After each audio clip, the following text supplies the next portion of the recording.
Last night, we learned that Twitter was going to ban political ads. We are getting some clarity from Vijayagade about what specifically that means, and I'll break that down for you.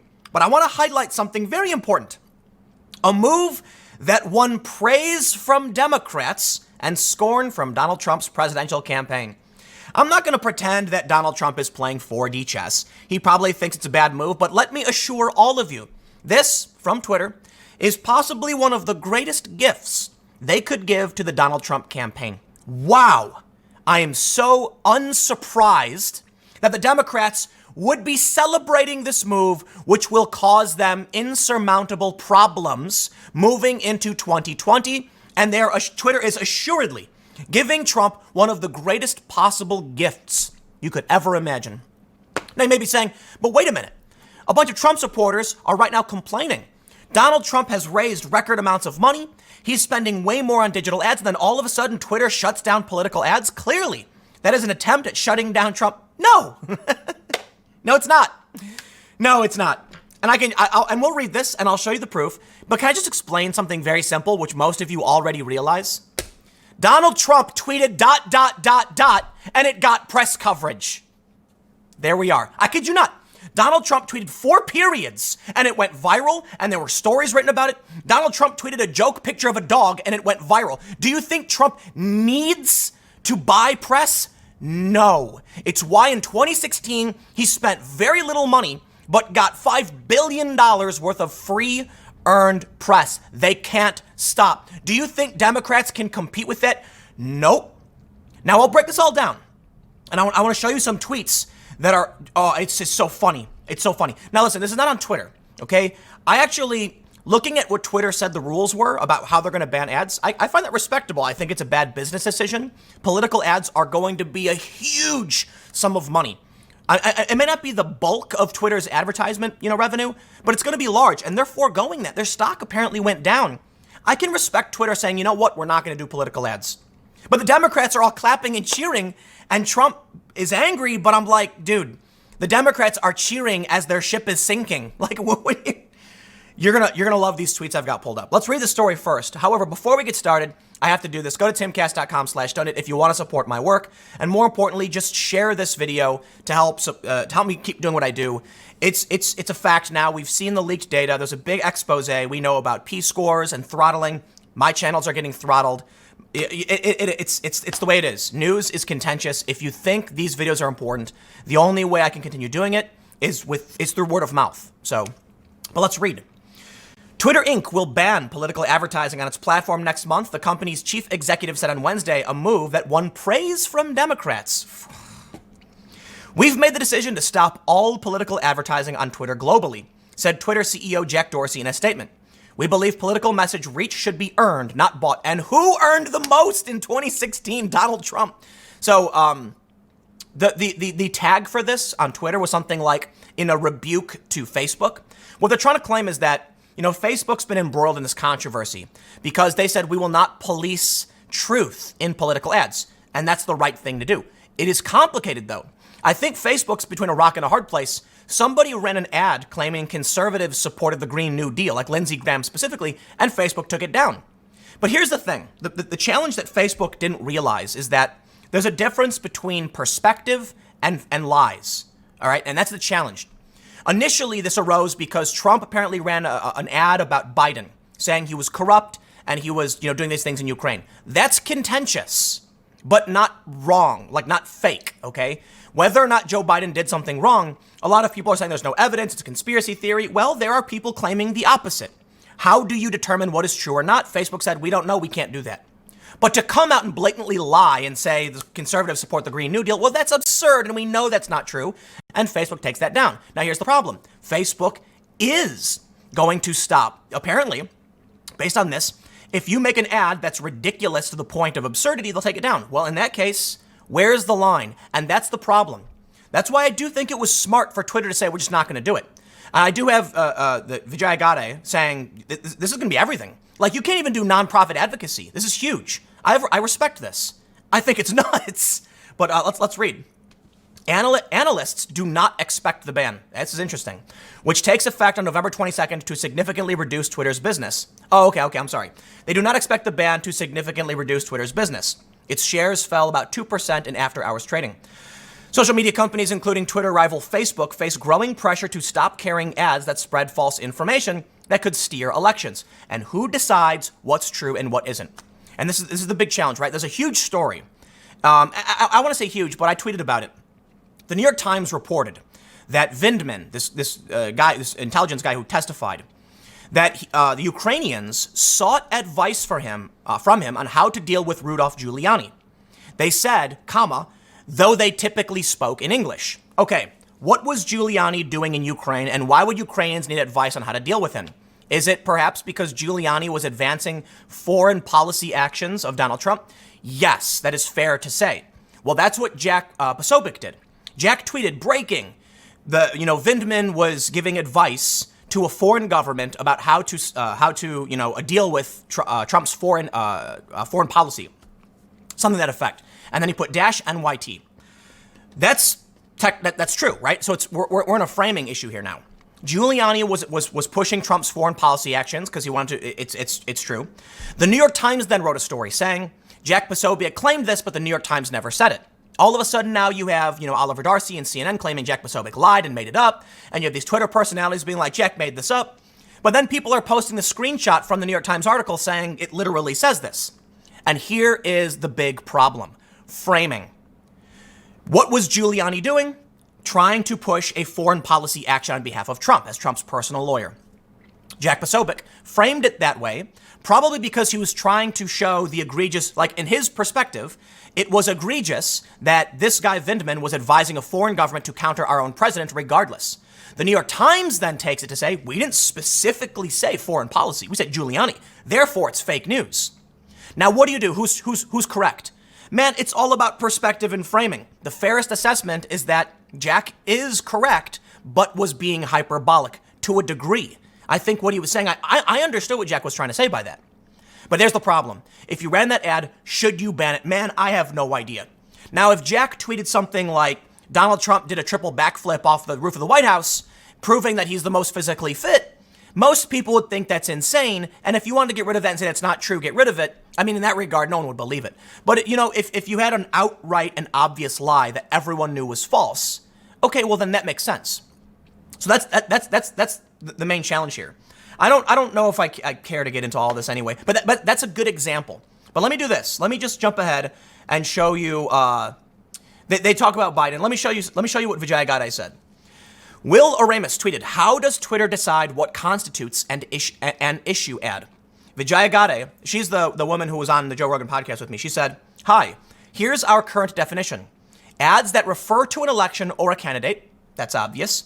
Ads that advocate for or against legislative issues of national importance, such as climate change, healthcare, immigration, national security, and taxes. Whoa, full stop. This sparked controversy. Climate change? Yup. Advocacy groups cannot talk about climate change. That's political. Wow. What about talking about, video games and social justice? Yeah, I guess those are political too. Political correctness? That's political. Today, everything is political. This is big. I mean, I can respect them going super broad with this, but healthcare? Does that include like Planned Parenthood can't run ads anymore? I'd imagine the answer is yes. Immigration. So what the NHR what was it the UNHRC, the UN Human Rights Commission, I think it's called, the refugee organization, they can't run ads anymore. Wow. Yeah, national security. That's also weird. But here's the big kicker. And here's why this is the greatest gift to Donald Trump. Take a look at this tweet here from the New York Times. President Trump on Wednesday shared a photograph from 2017 altered to show him placing a medal around the neck of the dog injured in the raid that led to, Baghdad, yada, yada. The photo President Trump shared seemed to be an altered version of a 2017 photo of James McLaughlin, receiving a Medal of Honor. McLaughlin told the New York Times that he felt the president was recognizing the dog's heroism. They're very courageous. What do you mean it seems to be? It literally is. It's a joke. It is a very obvious and poor Photoshop meant to be silly. The New York Times fact-checked and covered this. And boy, oh boy, so did Jim Acosta. A White House official said the dog is not at the White House. Is this serious? Okay, let me break things down for you. Twitter says no political ads. Donald Trump tweets a joke about a dog, and you get Jim Acosta and the New York Times running stories about this. Donald Trump tweeted 4 periods, and you got retweets like, okay, listen, man, I understand. Trump's got, what, 60-something thousand, do I have Donald Trump pulled up on Twitter? He's got 66.4 million followers. Oh, he tweeted just now. What did he say? He retweeted Brit Hume. Here's the thing. On the front, on the pinned tweet for Donald Trump is a political ad talking about what Donald Trump has done and making him look really good. And it's got 28,000 retweets. Okay. I understand that Barack Obama and other political figures have many, many followers, similar amounts. Yes, I get it. But they don't have the Trump bump, just addiction that the media has. So let's break this down. It's 2020. We're a few months away from we're in the midst of the primary. The Democrats are trying to stand out. You can't run ads on Twitter. And Twitter is where the political conversation takes place. There's not a lot of people on Twitter relative to this country, but it's where the political commentators and journalists are having this debate in politics. It's where people can really rise above and get press attention. Like Tulsi Gabbard. She tweeted in response to Hillary Clinton, and this sparked like a week of news, and it's still going on to this day. Tulsi Gabbard is up 4 points to 5% in New Hampshire. Twitter. That started on Twitter. Okay, now think about this. Trump tweets a picture of a dog, and the media goes wild, posting photos, talking about it. They can't shut up. Donald Trump tweets nothing but 4 periods. The media goes wild. People are retweeting, screenshotting, saying, what is Trump doing? Oh man, Trump tweets a typo, kafifi, and it becomes this major trend, and jokes still run to this day. They are obsessed with the man's Twitter account. Now, what do you think happens in the primary? When Bernie says, I need to compete against Elizabeth Warren, I need my ads to appear on Twitter. They're not going to get earned press because nobody cares, for the most part. Like Tulsi Gabbard got earned press, but that was a bombastic and wow, that tweet. I was laughing for like a half an hour. The one about Hillary Clinton being the queen, like, what did she say? Rot personified? Wow. So you think about what now is going to have to happen. Trump gets the press no matter what. Okay, Trump tweets a picture of a Photoshopped dog and everybody goes crazy. All right, we get it. Trump's going to get press. What about Democrats? The only way they're going to get press is if they go insane because you can't pay for it anymore. Trump doesn't need to pay for it. He puts the ad, he pins it to his page, boom, there you go, 28,000 retweets. But what about the Democrats? They're not getting this reach, and now they can't pay for it. The only alternative is shock content, and there it is. The Democrats are going to have to go crazier and crazier because, as we know, what the Democrats are doing on the debate stage is pandering to woke Twitter. That's why they're talking about giving healthcare to non-citizens. Like, does any American on average really want that? First of all, every single Republican would say no, and I would guarantee that the overwhelming majority of Democrats would also say no, but that tiny little sliver of woke Twitter is going to be like, yes. And that's what the Democrats are pandering to. Well, guess what? In order to get that attention now, they can't pay for it. They can't run ads. How does Bernie Sanders or Joe Biden compete with Donald Trump? Donald Trump gets press no matter what. Well, they're going to have to say really crazy things. They're going to have to start saying really offensive and really crazy things to shock people. But guess what? Every day they'll have to shock you more and more with crazier and crazier content. Or, in the end, what really happens? They just disappear. And that's the end of it. Tulsi Gabbard is up 4 points following this Hillary Clinton fiasco. That's the power of having that shocking content, that tweet, that press attention.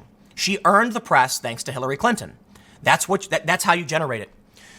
What I will tell you right now, Trump is controversial in the sense that no matter what he does, he's bad, and the press loves it. But this means all those Democrats are going to have to become the most divisive and controversial figures to stay in the press. Because let's be real.